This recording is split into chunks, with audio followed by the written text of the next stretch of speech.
Good morning everyone. আজি একেবাৰে ৰাতিপুৱা বিচনাৰ পৰাই ভিডিঅ'টো আৰম্ভ কৰি দিছো ৰ'ব। আৰু এইফালে ছোৱালী শুই আছে।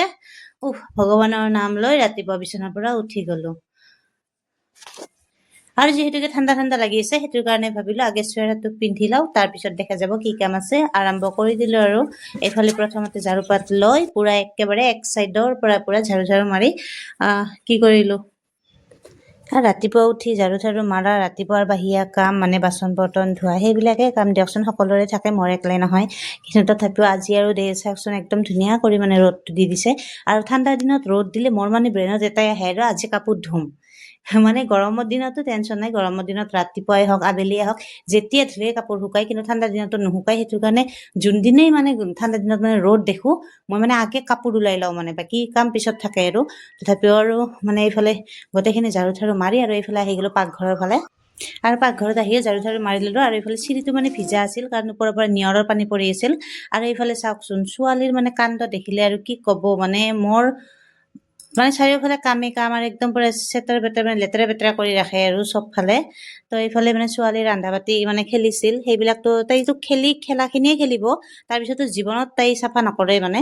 তাৰপিছত সেইখিনি কাম আৰু মোৰে এগেইন কৰা লাগিল আৰু এনেকুৱাকে গোটেইখিনি মানে তাই ৰন্ধা বাতি গোটেইখিনি চাফা চুফা কৰি, আৰু তাই জুইয়েদি খেলে, মানে জুই লগাব, চাবোন বনাব, কিবা বনাব, ক্লে বনাব, তাই মানে সেনেকুৱা ধৰণৰে কাম বিলাক কৰি থাকে। সেইকাৰণে মই মানাও নকৰো, যি খেলি থাকক আৰু। তো তাই সেইখিনি খেলা হোৱাৰ পিছত তাই যেতিয়া স্কুলত গুচি যায়, তাৰপিছত মই এনেকুৱাকে চাফা কৰি ৰাখি দিওঁ। আৰু এইফালে ঝাৰু মাৰি থাকিলে নহব, দৌৰা কৰি মই গা পা ধুই আহিলো। গা পা ধুই আহিয়ে পাকত সোমাই গলো। আৰু পাকত সোমাই মানে আমাৰ সকলোৰে কাম বেলেগ, মানে সকলোৰে খোৱাটো বেলেগ বেলেগ আৰু। কোনোবাই খাব চাহ, কোনোবাই খাব চুজি, কোনোবাই খাব ভাত, আৰু সেনেকুৱা। আৰু স্কুল টিফিনটো আছে। পিছে সৰুকে এইফালে মই চুজি বনাই, মানে চাহ আৰু লাল চাহ আৰু চুজি বনাই দি দিলো। আৰু এইফালে শহুৰৰ কাৰণে মই মানে ঢিলা ভাত, যোনটো এতিয়া যিহেতুকে চকুৰ কি কৰা হৈছে, সেইটো কাৰণে তাইক ভাত খাব নোৱাৰিব। সেইটো কাৰণে মই এইফালে মানে পুৰা একদম ঢিলা কৰি মানে চচপেনত অলপ চাউল দালি সেইবিলাক কিবা কিবি দি এনেকুৱাকে বইল কৰি দিছো। বইল মানে তাৰপিছত মই অলপ কিচি দি দিছো, নিমখ চিমখ দিছো আৰু দি তাৰ পিছত এইখিনি ভালদৰে বইল কৰি মই তাৰপিছত এনেকুৱাকে মোৰ ভাতখিনিও হৈ গ'ল। আৰু ভাতখিনি হোৱাৰ পিছতে মই এনেকুৱাকে শহুৰক দিবৰ কাৰণে লৈ যাই আছো। আৰু মানে শহুৰৰো এতিয়া খোৱা দোৱা হৈ গ'ল। খোৱা হোৱাৰ পিছত মোক মাতিছে আৰু যে খোৱা হৈছে, এতিয়া মানে খোৱাৰ পিছত সেইখিনি আৰু যিখিনি খাব লাগে ঔষধ পাতি সেইখিনি দিব লাগে আৰু। তো সেইটোৰ কাৰণে মই দৌৰা কৰি পাকঘৰত কাম কৰি আছিলো।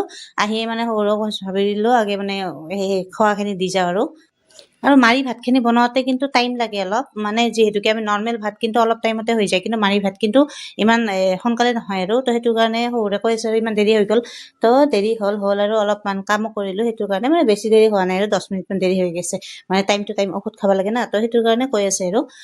তো এনেকুৱাকে ভাত পানী দি মানে ঔষধখিনিও মই দি আছো। আৰু যিহেতুকে দুটা দিব লাগিব, ৰাতিপুৱা ভাত খোৱাৰ পিছত দুটা, আৰু তাৰপিছত মানে আৰু বটল এটা, সেনেকুৱাকে দিব লাগিব।